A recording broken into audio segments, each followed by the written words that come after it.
तो हेलो बच्चों, इस वीडियो में हम पढ़ेंगे आज अध्याय 7 जिसका नाम है हमारा भारत देश। तो चलिए इस वीडियो को शुरू करते हैं और हमारे साथ आप जैसे हम इस वीडियो को ख़त्म करेंगे आप किताब से इस पाठ को भी ख़त्म कर लेना, क्योंकि हमारे समझाने के बाद अगर आप पाठ पढ़ेंगे तो आपको और ज़्यादा अच्छे से समझ में आएगा और अपनी नोट्स बनाते रहिएगा। तो चलिए इस वीडियो को शुरू करते हैं। भारत एक बहुत बड़े भौगोलिक विस्तार वाला क्षेत्र है। भौगोलिक विस्तार का मतलब कि जिसका क्षेत्रफल ज़्यादा हो उसे हम भौगोलिक विस्तार कहते हैं। ठीक है, प्राकृतिक की दृष्टि से उत्तर में यह हिमालय के ऊंचे शिखरों से घिरा है और पश्चिम में अरब सागर, पूर्व में बंगाल की खाड़ी तथा दक्षिण में हिंद महासागर भारतीय प्रायद्वीप के तटों पर लहराते हैं। तो यहाँ से समझो, तो देखो भारत एक बहुत बड़े भौगोलिक क्षेत्र का विस्तार है। ठीक है, मतलब इसमें बहुत बड़ा भौगोलिक क्षेत्र है। फिर इसके उत्तर में, यहाँ से जो उत्तर देखो, इसको उत्तर दिशा कहेंगे। ठीक, इसको हम दक्षिण दिशा कहेंगे और इसको हम दक्षिण दिशा कहेंगे। ये तो दिशा पता होगी ना, इसे हम पूर्व कहेंगे और इसको हम क्या कहेंगे, पश्चिम कहेंगे। तो अगर भारत का विस्तार देखना है तो इसके उत्तर में हिमालय है, इसके उत्तर में कौन सा है, हिमालय पर्वत। ठीक, और देखो इसके उत्तर में हिमालय पर्वत है और राज्य की बात करोगे तो सबसे उत्तर में है लद्दाख। सबसे उत्तर में क्या है, लद्दाख। और सबसे दक्षिण में क्या है, तमिलनाडु, यानी कि कन्याकुमारी लिख सकते हो, कन्याकुमारी। और यहां से है पश्चिम में अरुणाचल प्रदेश है, अरुणाचल प्रदेश। और इधर है गुजरात। ठीक है, तो ये हुआ हमारा भारत देश। भारत देश में अगर पूछेगा तो देखिए, अगर भारत पूछेगा कि तो भारत के उत्तर में क्या है, तो भारत के उत्तर में हिमालय है जिसे हम लद्दाख कहेंगे, लद्दाख भी है। और पूर्व में है अरुणाचल प्रदेश और गुजरात है, पश्चिम में गुजरात है और दक्षिण में कन्याकुमारी। कन्याकुमारी जो है तमिलनाडु में आता है। कन्याकुमारी किस राज्य में आता है, तमिलनाडु राज्य में आता है। ठीक है, तो ये हुआ हमारा भारत का परिचय थोड़ा थोड़ा। अब लिखा इसके पश्चिम में अरब सागर। तो बताओ इसका पश्चिम कहाँ है, तो पश्चिम में ये लिखा ना, तो यानी कि ये जो ये पूरा एरिया हो गया, ये जो पूरा एरिया है, तो ये कौन सा सागर है, अरब सागर। ठीक, तो ये पश्चिम है, तो पश्चिम में यानी इसके एरिया में क्या होगा, अरब सागर हो गया। और इधर ये पूर्व है ना, तो इसके पूर्व में है बंगाल की खाड़ी। पूर्व में क्या है, बंगाल की खाड़ी। तो ये क्वेश्चन पूछा जा सकता है कि भारत के पूर्व में कौन सा महासागर है, कौन सा सागर है, तो बंगाल की खाड़ी। और इसके यहाँ है पश्चिम में है अरब सागर। अगर हम दक्षिण में बात करें तो ये दक्षिण है, तो दक्षिण में है हिंद महासागर। दक्षिण में हिंद महासागर। तो जो हमारा भारत देश है वो उत्तर में हिमालय पर्वत से, पूर्व में बंगाल की खाड़ी से और दक्षिण में हिंद महासागर से और पश्चिम में अरब सागर से घिरा हुआ है। अगर हम इसके राज्यों की बात करें तो इसके उत्तर में सबसे ऊपर लद्दाख है और इसके पूर्व में बात करें तो अरुणाचल प्रदेश है और पश्चिम में, अगर दक्षिण में बात करें तो तमिलनाडु की कन्याकुमारी है और गुजरात की अगर पश्चिम में बात करें तो इसके पश्चिम में, सबसे पश्चिम में क्या है, गुजरात है। अगर अरुणाचल प्रदेश की किवतू होगी और इसकी गुहार मोती होगी, लेकिन इसको हम अच्छे से नहीं बताएंगे। तो ये हुआ भारत का क्षेत्रफल 32.8 लाख वर्ग किलोमीटर है।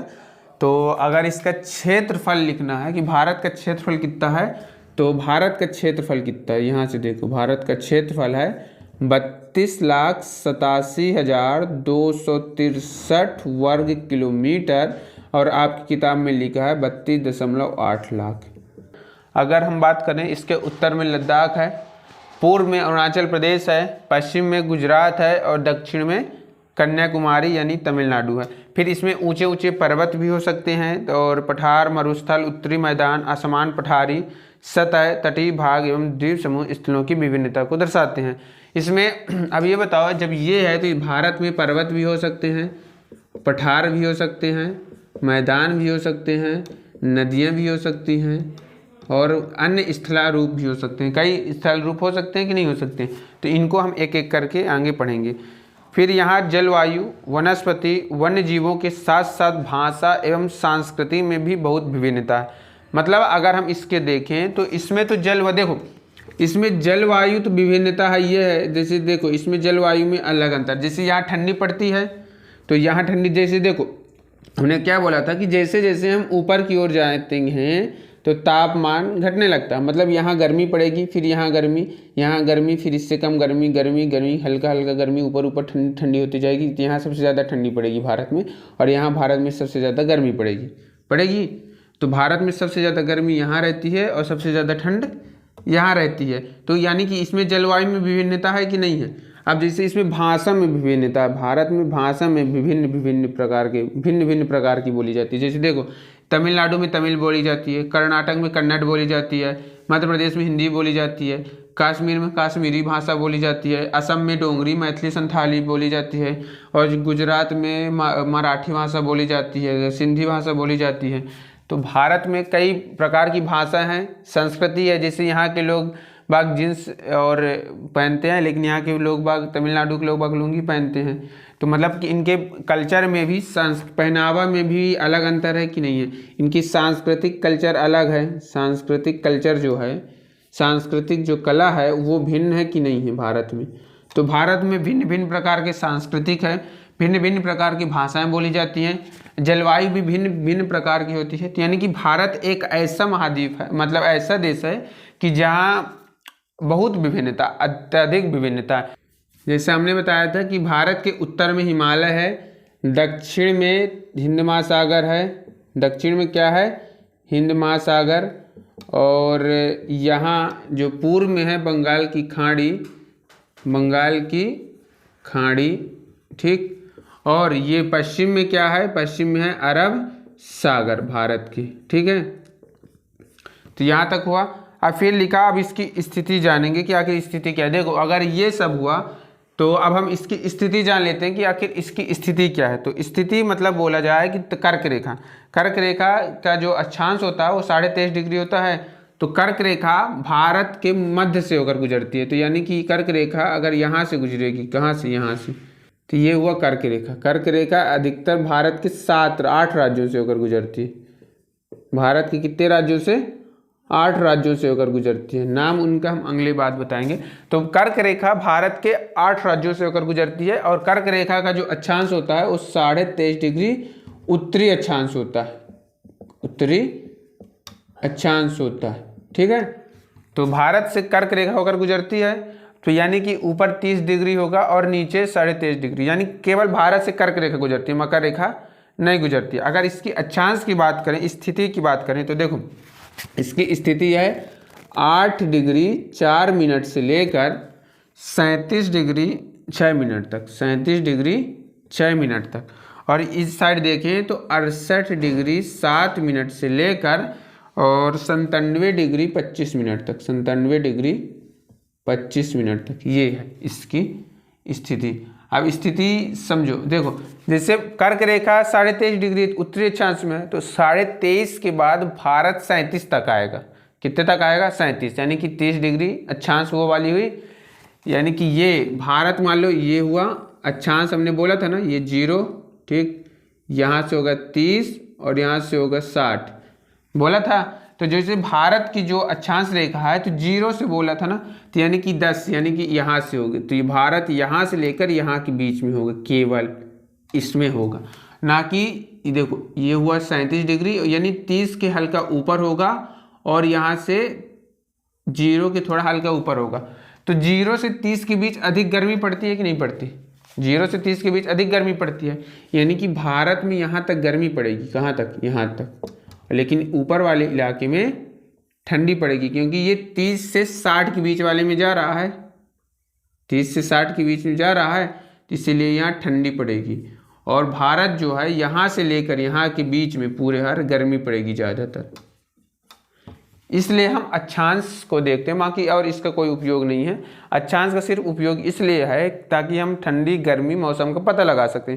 तो देखो अगर हमने क्या बोला था इसमें कि 0 से 30 के बीच में गर्मी पड़ती है और 30 से 60 के बीच में ठंडी पड़ती है, तो भारत 0 से 30 के बीच में यहाँ गर्मी पड़ेगी और 30 के ऊपर यानी 30 से 37 के बीच में यहाँ ठंडी पड़ेगी। इसीलिए जम्मू कश्मीर और लद्दाख वाले इलाके में ठंडी पड़ती है, क्योंकि ये अक्षांश के ऊपर रहता है, 30 के ऊपर रहता है।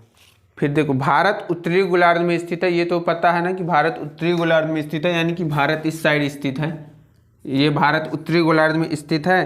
कर्क रेखा 23.5 डिग्री देश के लगभग मध्य से होकर गुजरती है, जो हमने आपको बता दिया। फिर दक्षिण से उत्तर की ओर भारत की मुख्य भूमि का विस्तार 8 डिग्री 4 मिनट से लेकर 37 डिग्री 6 मिनट तक है, और पश्चिम से पूर्व की ओर अगर हम विस्तार देखें तो 68 डिग्री 7 मिनट से 97 डिग्री 25 मिनट तक है। और फिर अगर हम विश्व को पूर्वी एवं पश्चिमी गोलार्ध में बांटते हैं तो भारत की स्थिति किस गोलार्ध में होगी? तो जो भारत की स्थिति किस गोलार्ध में होगी, पूर्वी गोलार्ध में या कि पश्चिमी गोलार्ध में? देखो अगर ये पूरा विश्व हुआ, अगर हम भारत को मतलब कि पूरे विश्व को इस तरह बांटें पश्चिम में और पूर्व में, तो जो भारत की स्थिति होगी तो किस में होगी? पूर्व में होगी, क्योंकि भारत इस साइड है, ठीक है, भारत इस साइड है, तो भारत की स्थिति किस साइड होगी? पूर्व साइड होगी। फिर लगभग बहुत बड़े देशांतरी विस्तार लगभग 29 के कारण यहाँ के दो छोर पर स्थित स्थानों में बहुत अंतर होता है। अगर हम देखें तो इसमें अंतर होता है, तो अगर ये सीधे सीधे मोटा मोटा याद कर लो कि देखो यहाँ से अगर सूर्य यहाँ 6 बजे सुबह उगता है, कितने बजे सुबह उगता है? 6 बजे, तो यहाँ कितने बजे उठेगा? उगेगा 8 बजे सुबह, समझे? मतलब यहाँ से यहाँ तक पहुँचने में सूर्य को 2 घंटे का टाइम लग जाता है। कितने का टाइम लग जाता है? 2 घंटे का। तो यहाँ कितने अंतर है? 2 घंटे का। अगर देखो अगर ये याद रखना कि अगर सुबह यहाँ 6 बजे होगी सुबह, तो यहाँ सूर्य उगेगा 8 बजे। मतलब कि अगर भारत में पूर्व से पश्चिम की ओर कितना समय का कितना अंतर होता है, तो समय का अंतर कितना होता है? 2 घंटे का होता है। मतलब यहाँ 2 घंटे घड़ी पहले चलती है और यहाँ 2 घंटे घड़ी लेट चलती है। जैसे अभी हम लोग मध्य में हैं, बीच में हैं, कहाँ? ये मध्य प्रदेश में है, ठीक है। तो हम यहाँ मध्य प्रदेश में, तो मध्य प्रदेश में ज़्यादा से ज़्यादा 1.5 घंटे का अंतर होगा। अगर यहाँ 6 बजे सुबह होता है तो यहाँ 7:30 बजे सुबह होता होगा। तो यानी सूर्य यहाँ सबसे पहले सूर्य कहाँ उगता है? तो सबसे पहले सूर्य जो उगता है अरुणाचल प्रदेश में उगता है। तो यहाँ से यहाँ तक सूर्य के अंतर देखें, तो इसीलिए कई बार आपने देखा होगा कि यहाँ जो लोग होते हैं यहाँ जल्दी सवेरा हो जाता है और जल्दी अंधेरा हो जाता है, लेकिन इस साइड थोड़ा यहाँ से लेट होता है अंधेरा, क्योंकि जब यहाँ सूर्य उगेगा जल्दी तो जल्दी डूबेगा, यहाँ लेट उगेगा तो लेट डूबेगा। तो यहाँ से यहाँ तक सूर्य में जाने पर अंतर कितने का आता है? 2 घंटे का आता है। ये हुआ मेन पॉइंट याद करने का कि पूर्व से पश्चिम की ओर सूर्य का अंतर कितना है, समय का कितना अंतर है? 2 घंटे का। एक याद रखना कि भारत का मानक समय रेखा, ये याद रखना, भारत का मानक समय रेखा 82.5 डिग्री है। अब मानक समय रेखा क्या होता है ये पहले जानो कि मानक समय रेखा क्या होता है, ठीक है। तो देखो हमने जैसे बताया कि भारत का जो होगा यहाँ से देखो, यहाँ से 6 बजे यानी कि सुबह जल्दी होगी, सूर्य जल्दी उगेगा और यहाँ लेट उगेगा, ठीक है। तो अब ये बताओ कि यहाँ 2 घंटे पहले घड़ी चल रही है और यहाँ 2 घंटे बाद घड़ी चल रही है। अब हमको इस पूरे भारत में टाइम फिक्स करना है ना, मतलब टाइम एक जैसा करना है ना। अगर हम यहाँ जाएँ तो यहाँ बजा 2 घंटे पहले, मतलब कि यहाँ 8 बजे हैं और यहाँ कॉल करके पूछे तो यहाँ 6 बजे हैं, या फिर 4 बजे हैं, 3 बजे हैं, तो समय का अंतर हो जाएगा कि ना हो जाएगा? पूरे भारत में समय अलग अलग हो जाएगा। अगर हम सूर्य के हिसाब से समय निर्धारित करेंगे तो समय अलग अलग हो जाएगा कि नहीं हो जाएगा? देखो यहाँ 6 बजे हैं तो यहीं कहीं 3 बजे होंगे, यहीं कहीं 8 बजे होंगे, यहीं कहीं 9 बजे होंगे, यहाँ 12 बजे होंगे। पूरे भारत में जैसे विविधता है तो समय भी अलग अलग हो जाएगा। तो हमने एक बीच का रास्ता निकाला ताकि जो समय है सूर्य के हिसाब से ना करके हम अपने हिसाब से कर सकें। मतलब यहाँ भी वही टाइम रहे, यहाँ भी वही टाइम रहे, यहाँ भी वही टाइम रहे, यानी कि पूरे भारत में एक ही समय रहे। तो उसे हम मानक समय रेखा कहते हैं कि मैंने एक बीच का समय निकाल लिया ताकि इसका कोई एडजस्ट ना हो, चारों तरफ एक ही टाइम रहे। उसी को हम कहते हैं मानक समय रेखा। मानक समय रेखा है 82.5 डिग्री। अब देखो यहाँ 68 डिग्री है, यहाँ 97 डिग्री है, तो 68 से 97 के बीच में 82 आया होगा कि ना आया होगा कहीं? तो 68 से यहाँ से चलें और यहाँ से 97 तक चलें, ठीक है। तो 68 से 97 तक चले, जहाँ से 82 आया वहीं से एक लाइन खींच दिए, तो उसी को हम मानक समय रेखा मान लिए कि मतलब कि यहाँ जितना टाइम होगा, मतलब यहाँ जितना बजे होंगे उस समय घड़ी में, तो वही पूरे देश में लागू होगा, वही पूरे हर बजेगा। वीडियो चलो ना। तो मान लो देखो यहाँ से हमने जैसे बताया कि मानक समय रेखा, भारत का मानक समय रेखा कितनी है, 82.5 डिग्री है। तो मानक समय रेखा का मानने का मतलब ये है कि टाइम में डिफरेंट होता है। जैसे यहाँ सुबह जल्दी हो जाती है और यहाँ सुबह यानी कि सूर्य जल्दी उगता है, अगर देखा जाए तो सूर्य यहाँ जल्दी उगता है और यहाँ सूर्य थोड़ा लेट रहता है। तो अब यहाँ से अगर टाइम में डिफरेंट होगा कि ना होगा, देखो टाइम में डिफरेंट होगा। जब टाइम में डिफरेंट होगा तो पूरे भारत में भिन्न भिन्न अलग अलग टाइम होगा। तो जो भारत में अलग अलग टाइम को मैनेज करने के लिए, जो अलग अलग टाइम है उसको मैनेज करने के लिए यानी कि कंट्रोल करने के लिए, निर्धारित करने के लिए, अलग अलग टाइम को निर्धारित करने के लिए एक हमने बीच का रास्ता अपनाया। जैसे यहाँ से हम 68 डिग्री से चलें, विस्तार इसका बता रहे हैं, इसका 68 डिग्री विस्तार है और इसका 97 डिग्री विस्तार है। ठीक, तो इसके द्वारा समय निर्धारित। तो यहाँ से चलें 68 डिग्री से, तो यहाँ मान लो कि 82 डिग्री यहाँ आ गया, 82.5 डिग्री। ठीक है, तो यहाँ अगर मान लो 12 बजे हैं घड़ी में, कितना बजे हैं घड़ी में, 12 बजे हैं, तो यही जो 12 बजे हैं वही पूरे देश में लागू हो जाएगा। यहाँ भी 12 बज जाएंगे, यहाँ भी 12 बज जाएंगे, यहाँ भी 12 बज जाएंगे, यहाँ भी 12 बज जाएंगे। इसकी घड़ी में जितना टाइम होगा वो पूरे देश में लागू होगा। जैसे अभी मान लो 9, 9:30 बजे हैं, तो जो 82.5 डिग्री का टाइम हुआ होगा वहाँ 9:30 बजे होंगे। तो यानी कि इसे पूरे भारत में लागू कर दिया गया है। इसी कहते हैं मानक समय रेखा, कि पूरे भारत का समय निर्धारित करने के लिए, फिक्स करने के लिए कि एक जगह सभी समय हो, उसे हम मानक समय रेखा कहते हैं।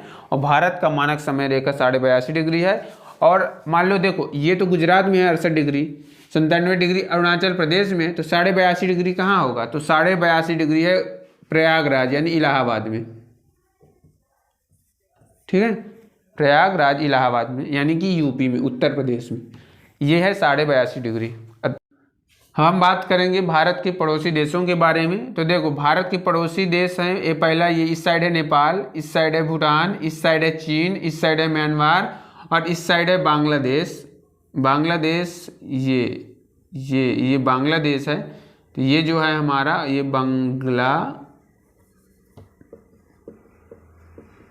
बांग्लादेश है। और देखो इस साइड है पाकिस्तान और इस साइड है अफगानिस्तान। तो भारत के कितने पड़ोसी देश हैं, भारत के 7 पड़ोसी देश हैं। भारत के कितने पड़ोसी देश हैं, 7। पहला है चीन, दूसरा नेपाल, भूटान, म्यांमार, बांग्लादेश, अफगानिस्तान और पाकिस्तान। पड़ोसी देश का मतलब यह होता है कि जिनकी सीमा भारत से छूती है। तो भारत की छूती है चीन के साथ, नेपाल के साथ, भूटान के साथ, म्यांमार के साथ, बांग्लादेश के साथ, अफगानिस्तान के साथ और पाकिस्तान के साथ। ये इसे आप याद रख सकते हैं। और अगर ट्रिक याद करनी हो तो इस तरह हो सकते हैं कि बचपन में MBA किया, बचपन में MBA किया। ये पड़ोसी देशों के नाम याद करने की ट्रिक है। कैसे, देखो बा से हो गया बांग्लादेश। बांग्लादेश की सीमा भारत के साथ सबसे ज़्यादा छूती है। ठीक है, बांग्लादेश की सीमा जो है भारत के साथ सबसे ज़्यादा छूती है। आप मैप में देख सकते हैं, ये यहाँ से यहाँ बांग्लादेश के साथ भारत की सबसे ज़्यादा सीमा छूती है, 4000 के करीब। और फिर चा से है चीन, दूसरे नंबर पर है चीन, पा से है पाकिस्तान, तीसरे नंबर पर, चौथे नंबर पर है नेपाल, यम से हुआ म्यांमार और बी से हुआ भूटान और ए से हुआ अफगानिस्तान।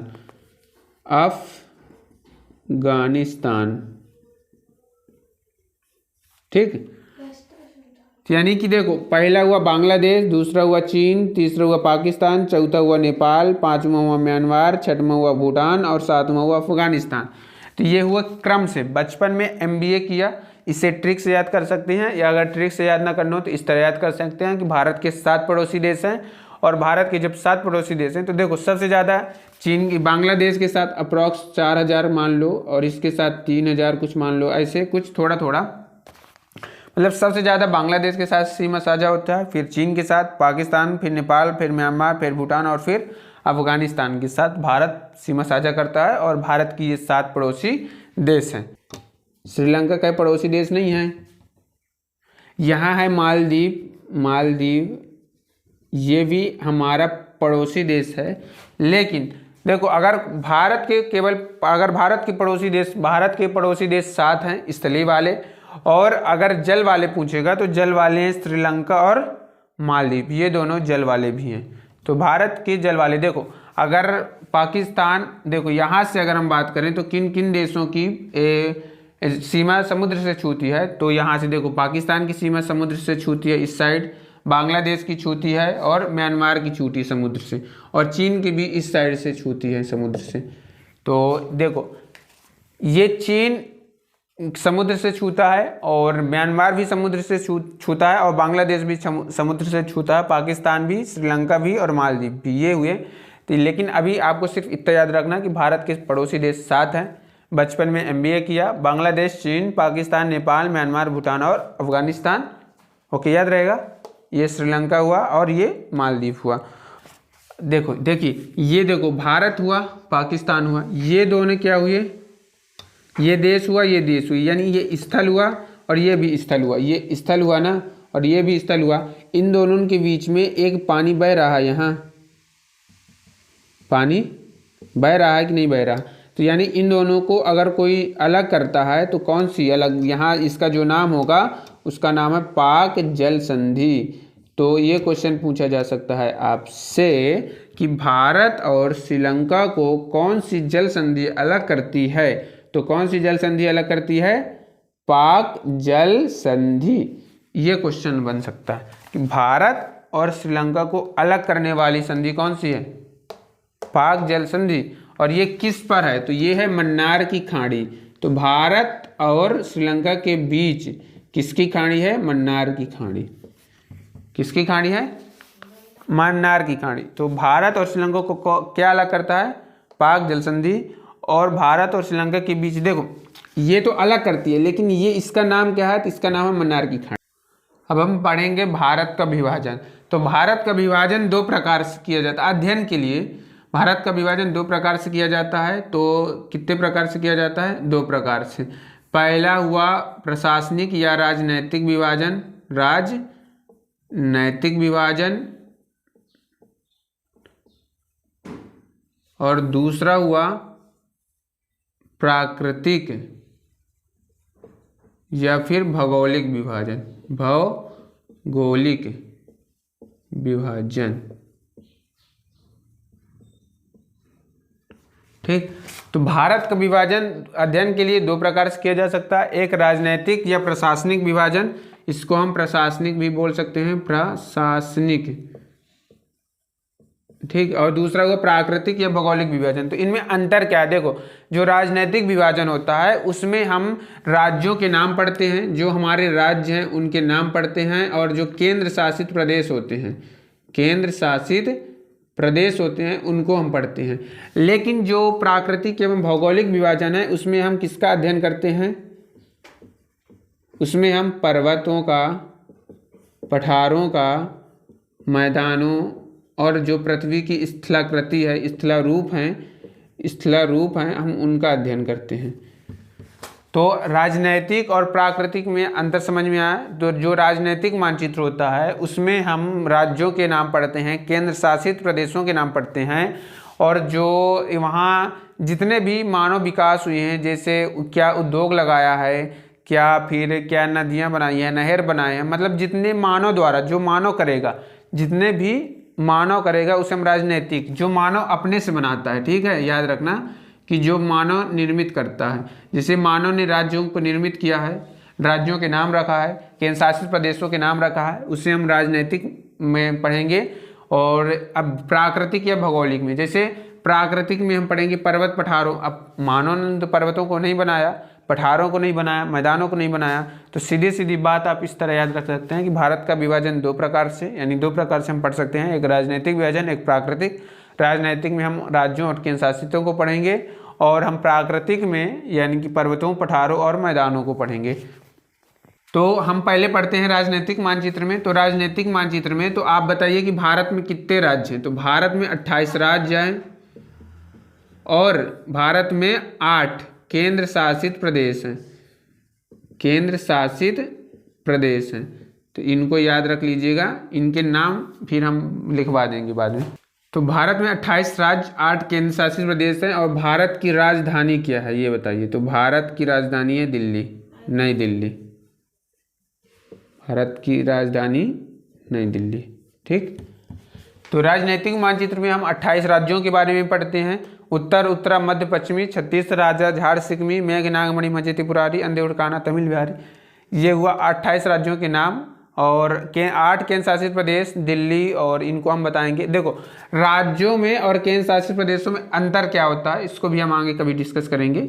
अभी आप जानेंगे कि 28 राज्यों के बारे में पढ़ेंगे और 8 केंद्र शासित प्रदेशों के बारे में पढ़ेंगे और भारत की राजधानी दिल्ली है। देखो, पहली बात, राज्य जो होते हैं, राज्य में मुखिया सीएम होता है, इसमें चुनाव होते हैं। लेकिन 8 केंद्र शासित प्रदेश में इसका मुखिया जो होता है वो राज्यपाल होता है या फिर गवर्नर होता है। इसको हम पॉलिटी में पढ़ेंगे, यानी कि राज्य व्यवस्था में पढ़ेंगे। इसे देखो, भौतिक भारत, अब हम राजनीतिक विभाजन पढ़ चुके हैं, अब हम भौतिक विभाजन को समझेंगे कि भारत में जो पाई जाने वाली भौतिक आकृतियाँ विभिन्न प्रकार की होती हैं। जैसे देखो, भारत में पर्वत पाए जाएंगे, पठार पाए जाएंगे, मैदान, द्वीप और द्वीप समूह भी पाए जाएंगे। उत्तर में बर्फ से ढका हिमालय संतरी का कार्य करता है। जैसे अगर देखो भौतिक विभाजन में देखेंगे तो इसमें पर्वत भी होंगे, पठार भी होंगे, मैदान भी होंगे, जो हमने आपको बता चुका हूँ। तो यहाँ से देखो, ये हुआ हमारा भारत देश, ये हो गया, समझ लो थोड़ा। अब देखो, ये उत्तर में हिमालय है, मान लो ये पूरा उत्तर में क्या हुआ, हिमालय हुआ, और ये पूरा बर्फ से ढका हुआ है। इसका अगर संधि विच्छेद करें तो इसका संधि विच्छेद होता है हिम प्लस आलय, यानी कि हिम का मतलब होता है बर्फ और आलय का मतलब होता है घर। तो यानी कि इसे हम बर्फ का घर कहेंगे, बर्फ का घर कहेंगे। जो हिमालय होता है, यानी कि हिमालय यानी कि पर्वत बर्फ से पूरा ढका हुआ है। हिमालय का अगर हम संधि विच्छेद करेंगे तो हिम प्लस आलय, हिम मतलब होता है बर्फ, आलय मतलब होता है घर, तो हिम यानी कि बर्फ का घर। तो हिमालय को हम बर्फ का घर भी कहते हैं। अब हिमालय बर्फ का घर, हिमालय पर्वत को 3 प्रमुख समानांतर श्रृंखलाओं में बांटा जा सकता है। ठीक, ये क्या है, हिमालय पर्वत। भौतिक विभाजन में हम किसका किसका पढ़ते हैं, क्या क्या पढ़ते हैं, पर्वत भी पढ़ते हैं, पठार भी पढ़ते हैं, मैदान भी पढ़ते हैं, जो तट होते हैं उनको पढ़ते हैं, जो द्वीप समूह होते हैं हम उनको पढ़ते हैं, द्वीपों को पढ़ते हैं। तो हम सिर्फ मोटा मोटा पढ़ रहे हैं, बाकी अब नेक्स्ट अध्याय में या नेक्स्ट क्लास में हम इसको अच्छे से पढ़ेंगे। लेकिन देखो, भारत का भौतिक विभाजन, तो भौतिक विभाजन ये हिमालय के बारे में डिस्कस करते हैं कि आखिर भारत के उत्तर में स्थित है और ये मोस्ट है क्योंकि उत्तर में स्थित है। आखिर इसमें है क्या क्या चीज़, तो देखो, ये एक हिमालय हुआ। हिमालय को हम 3 मुख्य समांतर श्रृंखलाओं में बांटते हैं। सबसे उत्तर में स्थित श्रृंखला को बृहत हिमालय या हिमाद्री कहते हैं। इसकी श्रृंखला में विश्व की सबसे ऊंची शिखर मध्य हिमालय और हिमाद्री के दक्षिण में स्थित है। हिमालय या मध्य हिमालय, अच्छा, लोकप्रिय 5 पहाड़ी स्थानों के नाम से शिवालिक सबसे दक्षिण में स्थित। ठीक है, देखो, हिमालय हुआ हमारा। हिमालय को हम 3 समांतर श्रेणियों में बांटते हैं, यानी कि 1 और ये 2, पहल, दूसर और तीसरा। कुछ याद आया? हिमालय को हम 3 समांतर श्रेणियों में बांटते हैं, 1, 2 और 3। ठीक, तो इस सबसे ऊपरी वाले भाग को हिमालय के, देखो जैसे मान लो ये पूरा हिमालय, इमेजिन करो कि ये पूरा हिमालय है। अब जब ये हिमालय है तो इसके ऊपर, सबसे ऊपर वाले हिस्सों को क्या कहेंगे, जैसे ये हमारा पूरा शरीर हो, हम ऊपर वाले हिस्से को सर कहेंगे, यानी कि यहाँ जहाँ बाल उगते हैं ये सर कहेंगे, फिर यहाँ से आँखी और ये चेहरा ये होगा। तो उसी प्रकार ये हिमालय का भी नाम होगा कि यानी कि पहले ऊपर वाले हिस्सों क्या कहेंगे, फिर मध्य वाले के हिस्सों क्या कहेंगे और थर्ड वाले हिस्सों क्या कहेंगे। तो हिमालय की, इसको हम उत्तर मान सकते हैं, इसको हम उत्तर मान सकते हैं ना कि हिमालय के उत्तर में यह सबसे ऊपरी, ये मध्य मतलब बीच में है ना, और इसको हम दक्षिण मान सकते हैं कि नहीं मान सकते, या फिर नीचे मान सकते हैं। ठीक है, उत्तर, मध्य और दक्षिण इस तरह मान सकते हैं, यानी कि ऊपरी वाले भाग को हम उत्तर कहेंगे, बीच वाले भाग को मध्य यानी कि दक्षिण। अब नाम इनका क्या क्या है, तो देखो, सबसे ऊपर वाले स्थित को हम बृहत हिमालय कहेंगे, बृहत हिमालय। तो ये जो सबसे ऊपरी वाला हिस्सा है उसको हम क्या कहेंगे, बृहत हिमालय या हिमाद्री। ठीक है। जो माउंट एवरेस्ट है, तो माउंट एवरेस्ट इसी पर स्थित है। माउंट एवरेस्ट कहाँ है? तो ये इसका नाम क्या हुआ? बृहत हिमालय। बृहत हिमालय हिमालय के उत्तर में स्थित है, यानी कि हिमालय का सबसे ऊपरी भाग क्या कहलाता है? बृहत हिमालय। क्वेश्चन इस तरह पूछेगा कि देखो, क्वेश्चन इस तरह पूछेगा कि हिमालय का सबसे उत्तरी भाग क्या कहलाता है? तो हिमालय का उत्तरी भाग सबसे क्या कहलाता है? बृहत हिमालय। और अगर पूछेगा कि माउंट एवरेस्ट किस पर है, तो माउंट एवरेस्ट इसी पर है। माउंट एवरेस्ट,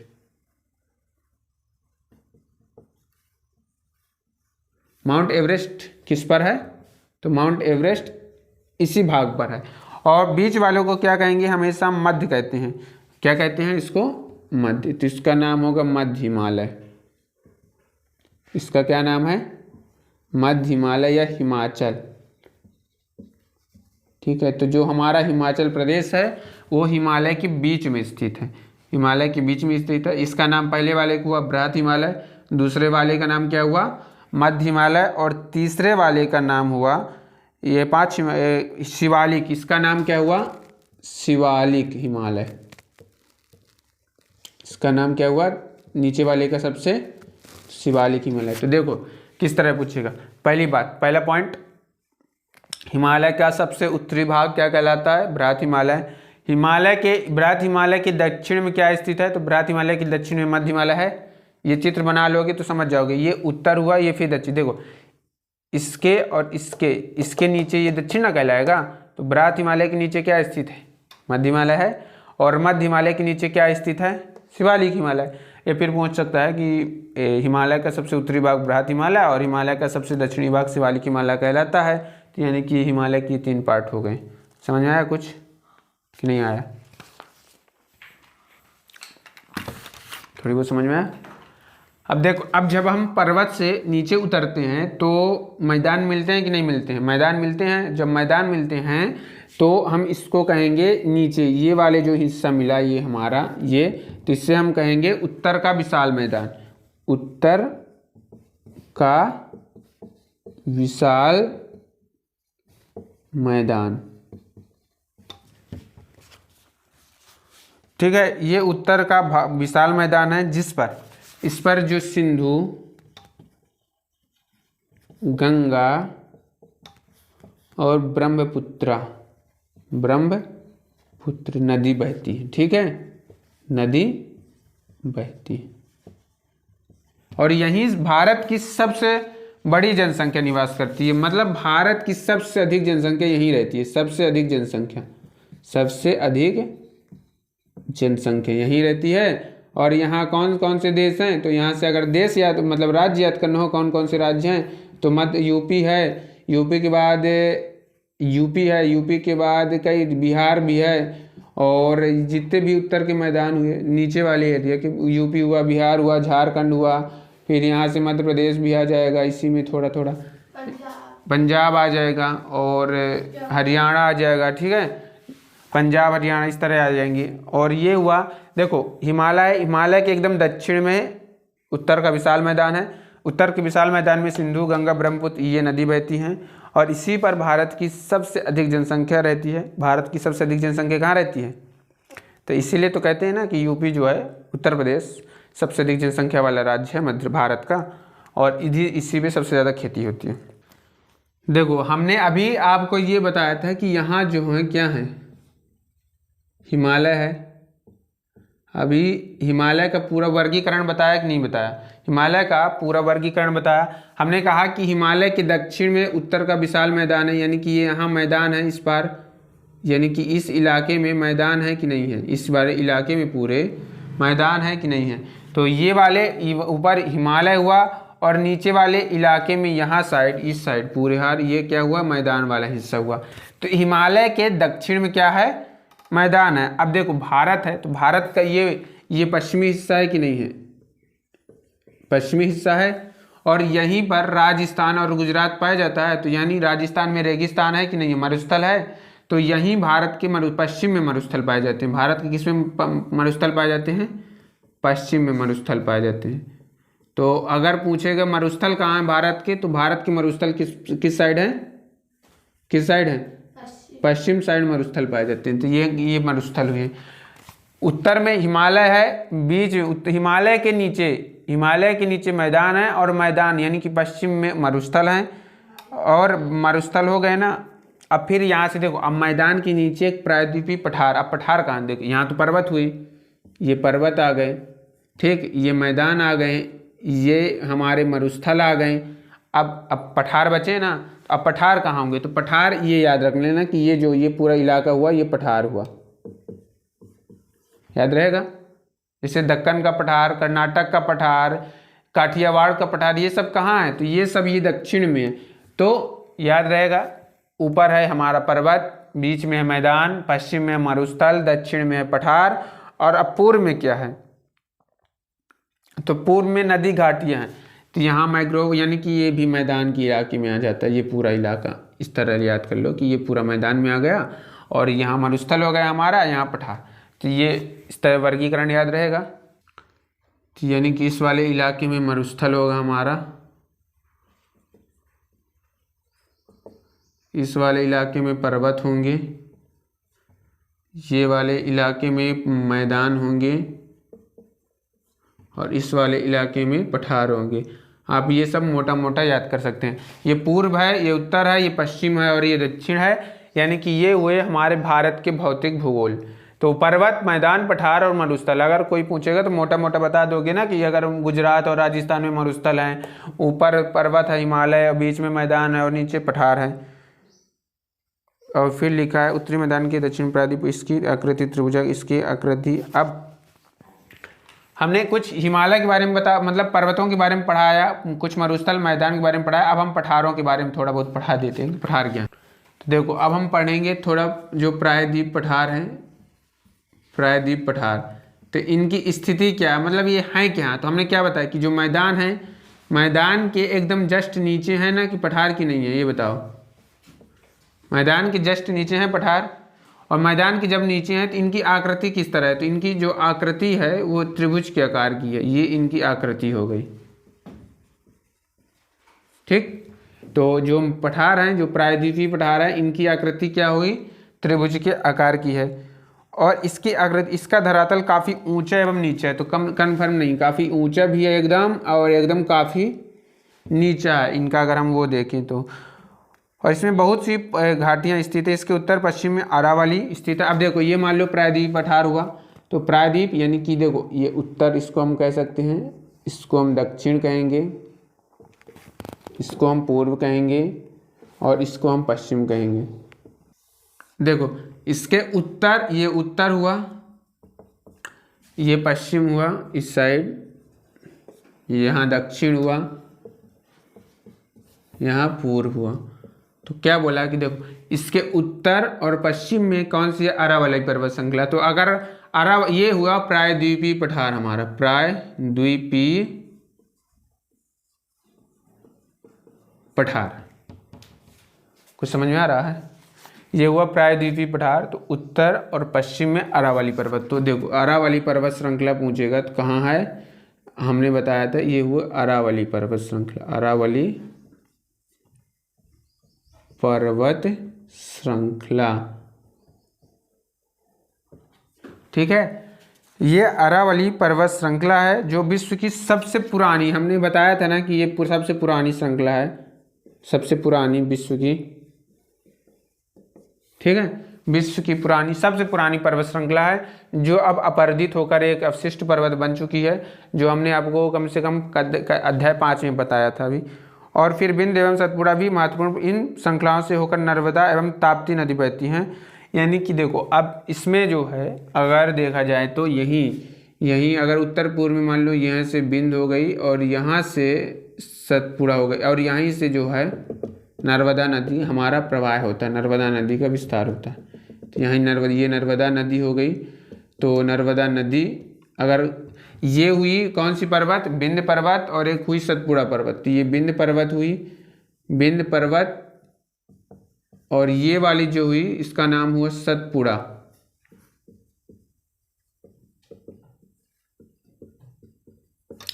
देखो क्वेश्चन ये पूछेगा कि जो नर्मदा नदी है वो किन दो पर्वत श्रृंखलाओं के बीच से होकर बहती है। तो किन दो पर्वत श्रृंखलाओं के बीच से होकर बहती है, विंध्य पर्वत श्रृंखला और सतपुड़ा पर्वत श्रृंखला। इस तरह अगर आप लोग चित्र बना लोगे ना तो समझ में आ जाएगा कि अरावली पर्वत प्रायद्वीप पठार के उत्तर और पश्चिम में स्थित है। ये है पश्चिम, इसको पश्चिम बोल दो, ये वाला, ये उत्तर वाले इलाका हुआ, इसको मान लो पश्चिम मान लो इसको, चलो, और ये वाले इलाकों को तुम पूर्व मान लो, तो ये वाला इलाका पूरा पूर्व होगा, ये पूरा इलाका पश्चिम हो गया। तो अरावली जो पर्वत है प्रायद्वीप पठार के उत्तर और पश्चिम में होकर गुजरती है, यानी कि राजस्थान मध्य प्रदेश में जाती है। लेकिन अगर नर्मदा नदी बोलेगा कि नर्मदा नदी कहाँ से गुजरती है, तो जो नर्मदा नदी है वो विंध्य पर्वत श्रृंखला और सतपुड़ा पर्वत श्रृंखला के मध्य से होकर गुजरती है। देखो विंध्य पर्वत श्रृंखला, यहाँ से नर्मदा नदी बस नहीं, साथ में इसकी सहेली ताप्ती नदी भी बहती। तो कौन कौन सी नदी बहती है? नर्मदा और ताप्ती नदी। और देखो अब इन दोनों कहाँ से गिरती हैं, तो ये दोनों अरब सागर में गिरती है, ना कि बंगाल की खाड़ी में। यानी कि अरब सागर इस साइड है, इस साइड है अरब सागर। मान लो ये पूरा भारत हो गया, तो भारत के पश्चिम में है अरब सागर और उत्तर पूर्व में है बंगाल की खाड़ी। तो जो नदियां हैं तो ये इस साइड से आती हैं और इस साइड से, और इस साइड में अरब सागर में जाके गिर जाती हैं, तो अरब सागर में गिरती है। तो नर्मदा नदी और ताप्ती नदी किस में गिरती हैं? अरब सागर में गिरती है। किस पर गिरती हैं? अरब सागर। यानी कि ये जो प्रायद्वीपीय पठार है ना, इनको बीच से चीरते हुए, यानी कि इधर मान सकते हो कि ये विंध्य पर्वत श्रृंखला हो गई और इसको मान सकते हो सतपुड़ा पर्वत श्रृंखला हो गई। यहाँ से नर्मदा और ताप्ती दोनों सहेली आती हैं, दोनों सहेली नदियाँ जो आती हैं और आके किस में गिर जाती हैं? अरब सागर में गिर जाती हैं। याद रहेगा ना। तो अरब सागर में गिरने वाली नदियाँ कौन सी है? नर्मदा, ताप्ती। ये किस तरह, किस दिशा में बहती है? इस साइड कौन सी दिशा है? और इस साइड? तो ये जो नर्मदा और ताप्ती है किस साइड से गुजरती है? पूर्व से पश्चिम दिशा में बहती है। तो जो नर्मदा नदी है वो पूर्व से, नर्मदा नदी पूर्व से पश्चिम की दिशा में बहती है। याद रहेगा। तो जलोढ़ पॉइंट, जलोढ़ निक्षेप क्या है? ये आपके किताब में था कि जलोढ़ निक्षेप क्या है। एक ये लिखा हुआ है और एक है सहायक नदियाँ क्या होती हैं। एक सहायक नदी, पहले जलोढ़ निक्षेप, ये नदियों के द्वारा लाई गई बहुत महीन मिट्टी होती है तथा नदी बेसिन में निक्षेपित कर दी जाती है। जलोढ़ निक्षेप क्या है? तो देखो यहाँ से मान लो नदी बह रही है, ठीक है, नदी, जलोढ़ निक्षेप समझो, ये जो है नदी बह रही है, ठीक है, नदी बह रही है। तो यानी कि इसके जो रास्ते में रेत बालू गिट्टी आएगी, तो ये जब ये बहेगी तो ये अपने साथ बहा कर लाएगी। तो जब ये अपने साथ बहा कर लाएगी तो मान लो ये गाज जमा कर दी, तो इसे हम निक्षेप कहेंगे। निक्षेप कहेंगे। क्या कहेंगे? निक्षेप। और इस ये जो पूरा जमा करती है तो इसको हम निक्षेपण कहेंगे। जो देखो जमा के द्वारा जो इकट्ठा पूरा हो जाता है ना, जमा करने के बाद ये बहुत सारा गाद हो जाता है, अवसाद हो जाता है, उससे हम निक्षेपण कहेंगे। लेकिन जमा करने की प्रक्रिया को हम निक्षेप कहेंगे। जमा करने की प्रक्रिया को हम निक्षेप कहेंगे। तो समझ में आया कि जब नदियाँ जो हैं बालू गिट्टी या फिर मिट्टी बहा कर लाती है तो उससे हम क्या कहते हैं? निक्षेप कहते हैं। अब एक कंसेप्ट है सहायक नदी। सहायक नदी क्या है? अच्छा, सहायक का मतलब क्या होता है? कि मदद करना। सहायक का मतलब क्या होता है? मदद करना। अब सहायक नदी का मतलब समझते हो तुम क्या है? देखो मान लो ये नदी बह रही है, ये नर्मदा नदी बह रही है, ठीक। जब ये नर्मदा नदी बह रही है तो जब नर्मदा नदी अपने आप बह रही है तो यहाँ से आती है शक्कर नदी, यहाँ से आती है शक्कर नदी और जाके ये नर्मदा नदी में गिर जाती है। यानी कि यहाँ से नर्मदा नदी में इसका पानी मिल जाता है। तो ये हुई, देखो बड़ी नदी जो है, बड़ी नदी, ये नदी जा रही थी तो कौन सी नदी आकर मिली? शक्कर नदी आकर न मिली ना इसमें, नर्मदा नदी में। और इस तरह मान लो अब ये जा रही है, जा रही है, जा रही है, जा रही है, यहाँ से आ गई बाघिन नदी। कौन सी नदी? बाघिन नदी। और ये जाके आके किस पर मिल गई? नर्मदा नदी पर मिल गई। मतलब जब कोई, मतलब किसी नदी का पानी किसी एक अन्य नदी पर मिल जाता है तो उसे हम सहायक नदी कहते हैं। यानी कि इसका जो पानी है यहाँ तक, देखो यहाँ तक तो इसमें पानी नहीं था ना, लेकिन जैसे यहाँ से बाघिन, ये जो शक्कर नदी का पानी आया और इसमें मिल गया तो यहाँ से इसकी सहायक नदी कौन सी हो गई? शक्कर नदी। फिर यहाँ से ये दोनों जा रही थी, यहाँ से एक और नदी आकर मिल गई। फिर यहाँ से ये दोनों जा रही थी तो यहाँ से एक नदी और आके मिल गई। फिर यहाँ से जा रही थी, एक नदी और आके मिल गई। तो जब एक नदी दूसरे नदी पर मिल जाती है तो उस नदी को सहायक नदी कहते हैं। तो जलोढ़ निक्षेप और सहायक नदी कॉन्सेप्ट समझ में आ गया होगा। फिर इसमें लिखा है कि क्या आप जानते हैं कि गंगा एवं ब्रह्मपुत्र नदियां विश्व के सबसे बड़े डेल्टा का निर्माण करती हैं। तो ये क्वेश्चन इम्पॉर्टेंट है, याद रखना कि विश्व का सबसे बड़ा डेल्टा, विश्व का सबसे बड़ा डेल्टा क्या है? Sundarban delta, Sundarban delta. ठीक, कौन सी दो नदियां मिलती हैं? तो गंगा और ब्रह्मपुत्र। देखो मान लो ये यहाँ से गंगा नदी आराम से बह रही थी, ठीक, तो यहाँ से आ गई ब्रह्मपुत्र नदी, इन दोनों आपस में मिल गई। जब इन दोनों आपस में मिल गई तो यहाँ से देखो, जब ये बह रही थी, ये जब ब्रह्मपुत्र नदी बड़ी नदी थी और ये गंगा नदी, ये दोनों आपस में बह रही थी, तो ये भी तो कुछ मिट्टी और बालू, कुछ कण बहा के लाएगी, ये भी कुछ अवसाद बहा कर लाएगी कि ना लाएगी? तो यानी कि ये तो खाली बैठेगी नहीं, ये भी अवसाद लाएगी और ये भी अवसाद लाएगी।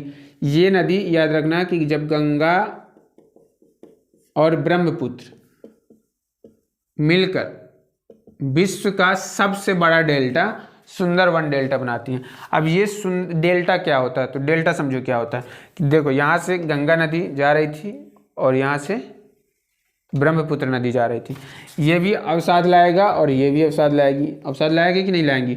जब इन दोनों मिले तो इसका जो अवसाद है यहाँ टकरा कर बिखर गया और इसका अवसाद यहाँ बिखर गया, तो इस तरह अवसाद बिखर गए, यानी कि इस तरह जो अवसाद हैं इस तरह हो गए। तो यहाँ क्या बन गया? मैदान बन गया।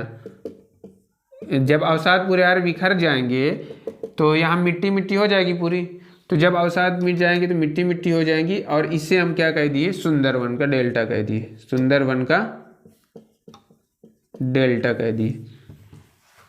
यहाँ से नदी आ रही थी गंगा नदी, यहाँ से ब्रह्मपुत्र नदी आ रही थी, ये दोनों अवसाद मस्त कचड़ा कूड़ा अवसाद भरी मिट्टी उट्टी ला रही थी, तो इन दोनों जब आपस में टकराएं, तो जब दोनों के कण आपस में टकराएं, दोनों अवसाद टकराएं, तो इस तरह बिखरा हुआ, तो इसे हम डेल्टा कह दिए और इधर हम सुंदरवन इसका नाम रख दिए कि सुंदरवन, और ये सबसे बड़ा था इसीलिए इसका नाम रख दिया सुंदरवन डेल्टा।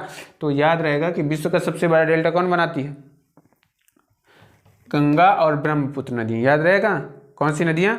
गंगा और ब्रह्मपुत्र नदियाँ। ये कहाँ है? तो ये याद रख सकते हो बंगाल में। कहाँ है? पश्चिम बंगाल में। भारत में पश्चिम बंगाल में है और बांग्लादेश में। ठीक,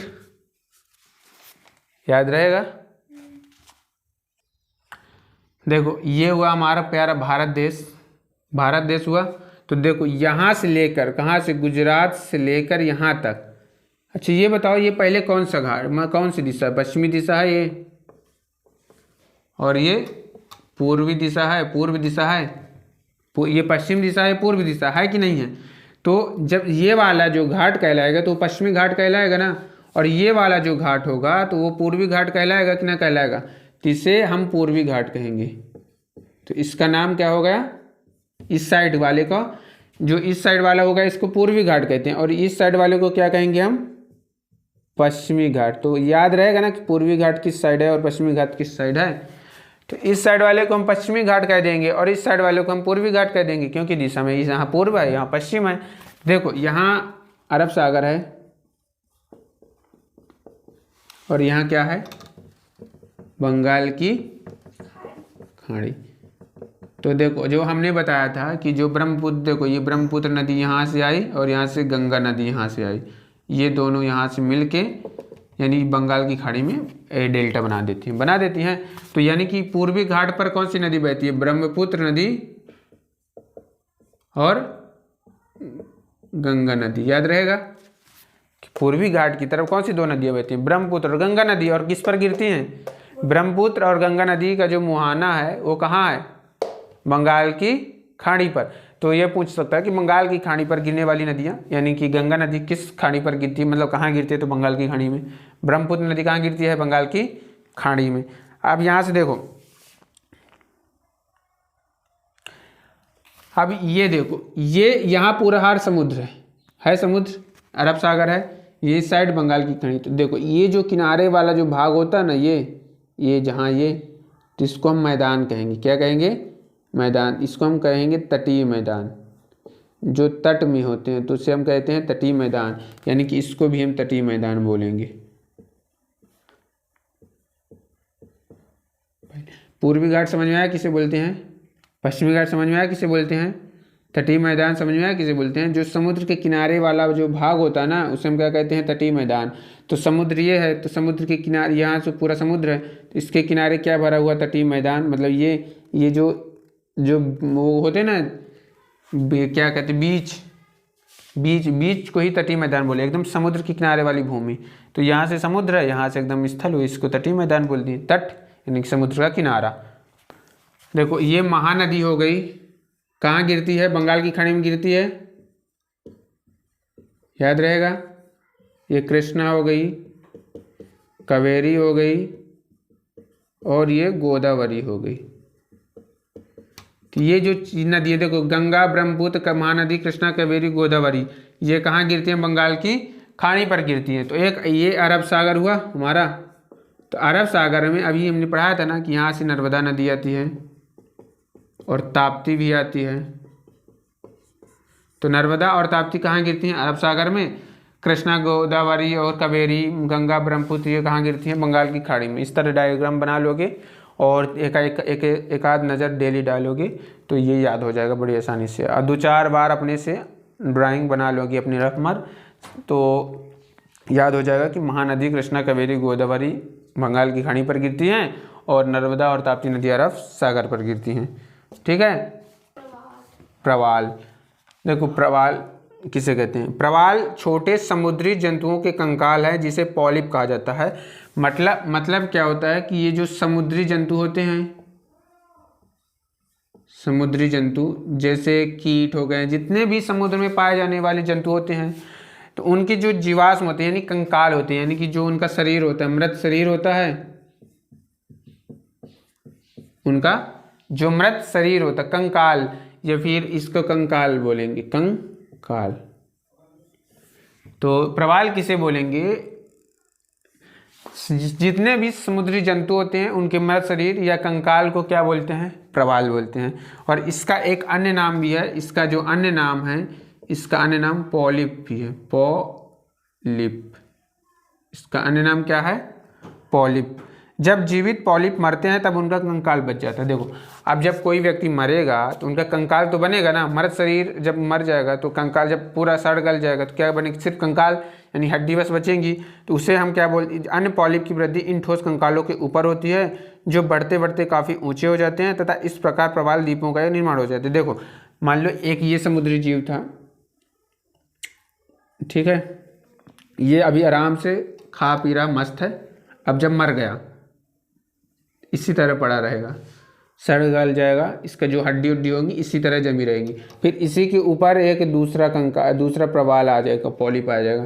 फिर इसी के ऊपर एक और पॉलिप हो जाएगी, फिर इसके ऊपर आ जाए, जब ये मर जाएगा तो इसके ऊपर आ जाएगा, फिर ये मर जाएगा, फिर ये मर जाएगा। मतलब एक के ऊपर एक, एक के ऊपर एक, कंकाल के ऊपर वृद्धि होती जाती है। ये एक के ऊपर एक, एक के ऊपर एक, एक के ऊपर एक मरते बैठते जाते हैं। मतलब कि ये इस तरह हो जाता है। समझ में आ रहा कुछ? मतलब देखो ये हुआ हमारा प्रवाल यानी कि जो पॉलिप। अगर हम बात करें पॉलिप यानी कि अगर ये बेचारा मरत गया यानी इसका कंकाल बचा, ध्यान देना, ठीक, मर गया, जब मरा तो ये बेचारा पड़ा है इसी तरह। जब इस तरह पड़ा है तो इसके ऊपर अब बोला कि अब तो ये तो मर गया है ना, अब कुर्सी बना के हम दूसरा, तो इसी के ऊपर एक दूसरा पॉलिप, मान लो इसी का बेटा पैदा, मतलब ऊपर इसका विस्तार होने लगा। फिर जब ये मर गया तो इसके ऊपर विस्तार होने लगा, फिर इसके ऊपर विस्तार, इसके, और इनके दिए इस तरह। तो ये एक बड़े समूह बना देते हैं। क्या बना देते हैं? एक बड़े समूह, इस तरह ढेर बना देते हैं। ठीक है, इससे हम प्रवाल शैल कहेंगे या फिर प्रवाल शैल कहेंगे। तो पॉलिप जो होते हैं एक के ऊपर एक विस्तृत होते हैं, मतलब एक के ऊपर एक। कंकाल मर गया लेकिन उसके ऊपर रहेगा, फिर उसके ऊपर, फिर उसके ऊपर, इस तरह इसको हम प्रवाल बोलेंगे। तो प्रवाल कुछ समझ में आया? देखो भारत के अभी हमने राज्यों के बारे में बात किया कि नहीं किया, और केंद्र शासित प्रदेशों की बात किया कि 28 राज्य और 8 केंद्र शासित प्रदेश है। तो भारत में द्वीप समूह भी तो होंगे। हमने तटों की बात कर ली, पर्वत पठारों मैदानों की बात कर ली। अब भारत के जो द्वीप समूह हैं उनके बारे में बात करते हैं कि आखिर भारत में द्वीप समूह हैं कितने और किस तरह होते हैं। तो देखो ये हमारा प्यारा सा भारत हो गया,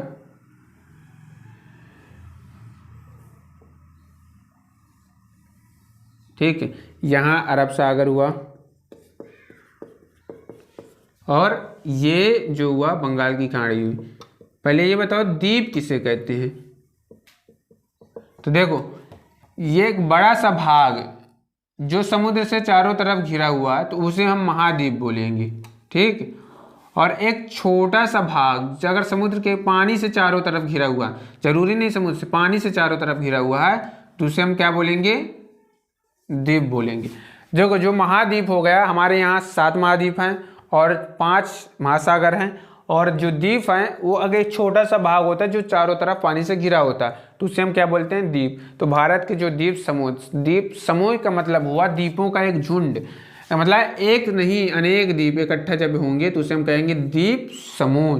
देखो द्वीप हम अकेले को कहेंगे और द्वीप समूह हम, देखो द्वीप अकेले कहेंगे, लेकिन जब द्वीप समूह होगा, जब द्वीपों का एक झुंड होगा, कई द्वीप होंगे तो उसे हम क्या कहेंगे, द्वीप।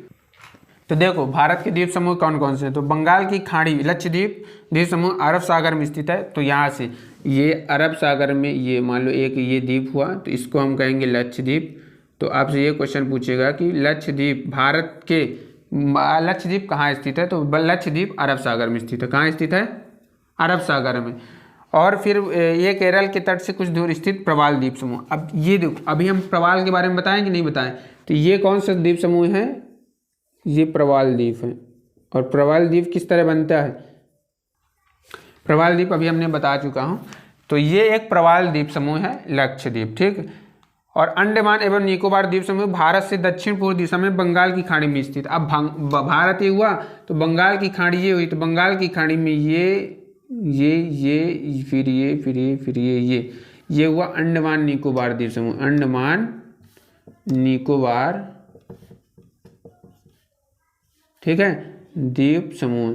तो अंडमान निकोबार द्वीप समूह कहाँ है, तो अंडमान निकोबार द्वीप समूह बंगाल की खाड़ी पर है। दिशा कौन सी है, पूर्व दक्षिण, तो दक्षिण पूर्व में, किस में है, दक्षिण पूर्व में स्थित है। तो समझ में आया। तो भारत के लक्षद्वीप किस पर है, अरब सागर में और अंडमान निकोबार द्वीप समूह में। तो अगर ये वीडियो आपको पसंद आया तो वीडियो को लाइक, चैनल को सब्सक्राइब करिएगा। चलिए मिलते हैं अब नेक्स्ट अध्याय में।